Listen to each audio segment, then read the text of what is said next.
I got my little floor mat here, and you may think, gee, Joe, you got a lot of work ahead of you. This is going to take you forever. Well, you know, nothing, how's the saying go? Anything worthwhile takes a bit of effort. And the same thing goes with transforming a floor.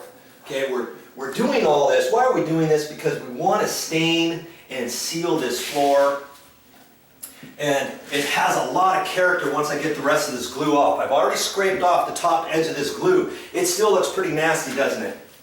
You can see the lines. I'm going to get you right down and dirty in there. You can see all the lines of the glue still. See that? That's what you see throughout. And I've got to get that out. Now I can, because all the top layer of that glue has been scraped off with my scrapers. I tell you, this is a labor of love to get this floor done, but it's going to look good. I have a feeling. Okay. So now I'm just going to take my cleaner and I'm going to spray it on here, because that gets the floor wet. It also activates the top glue. I used to wait for this to dry, and you know what? I should have only sprayed a little bit, but I'm going to go out that far. Okay. I'm just going to do this patch right here for you. It's going to take me a few minutes. Sit back, enjoy your coffee, and enjoy the show. Okay. I'm going to get up in here. This is my steel wire brush. That's all it is right here. That's going to do all my handiwork. Okay. Got my rubber gloves on. I got a back lumbar support on underneath my shirt. And I'm all rock and roll, ready to go. Okay, I'm just going to run this on here.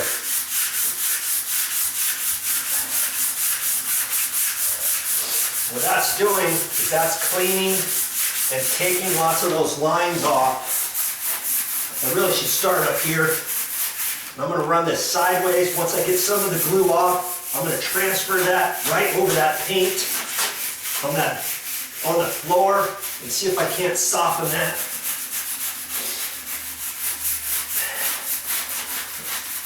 And you kind of have to go until you think you can't go anymore and then move.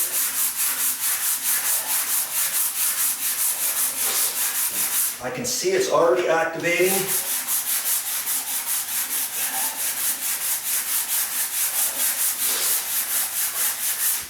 If I want, I can spray some more of this on there. I don't care too much if it gets on the base right now.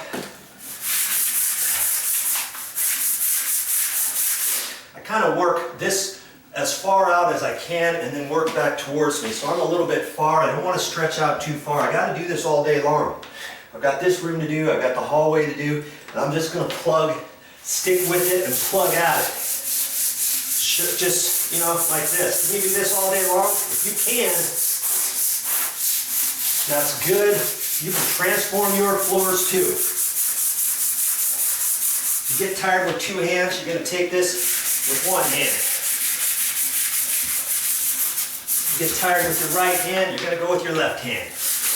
Give yourself a little bit of a break. If you get tired of that, you're going to take two hands.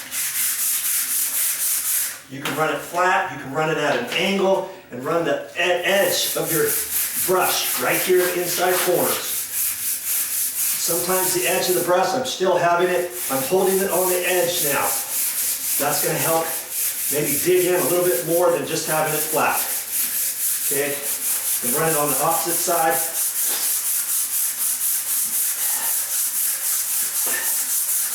I can go in this direction, and then I can go this way. I think you can see this all the way over here to the edge.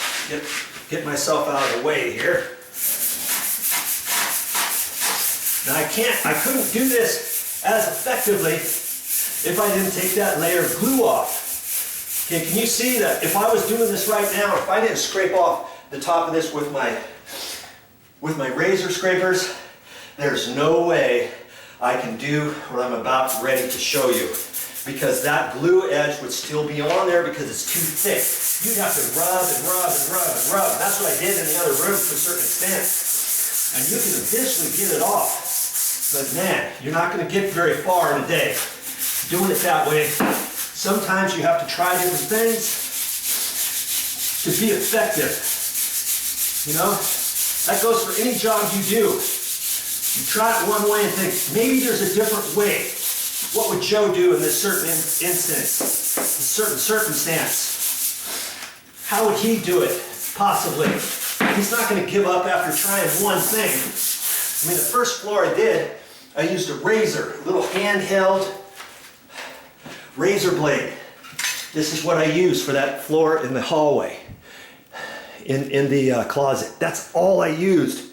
And I thought, there's got to be a better way. I went down to the store and I got this. And that's how I did this entire floor right here with this. Then I thought, there's got to be maybe a little bit easier way so I can get up off the floor. That's when I got that long handled scraper. And I'll show you that in a minute, I'm sure. Okay, enough of that. Get back down here. This makes this whole process worthwhile at this point because I've got all that other stuff off of here. And I know I'm going to transform this floor with some effort. Nothing's easy. Okay? You got to get in there and get down and dirty sometimes. That's what I do. And if I can do it, I'm showing you, you can do it. Okay? And extend this out. I had sprayed this about here, so that's about where I want to go. Just going to make myself a line here. I'm putting full force on this. That's why I like this one, the handle. See how the handle kind of goes up? That way I can hang on to this and hang on to that, knowing that my knuckles aren't going to hit the floor. Sometimes you can see one like this, that's a wood handle. That's bad. Don't get that. Those bristles also fall out. Your knuckles are right down on the floor. You have a tendency to use the front edge, and those bristles come out. These are carbon steel bristles. And so I can put it at an angle if I want. If I get tired, I can push down this side and use this bit of the brush or at both angles, whatever. Okay?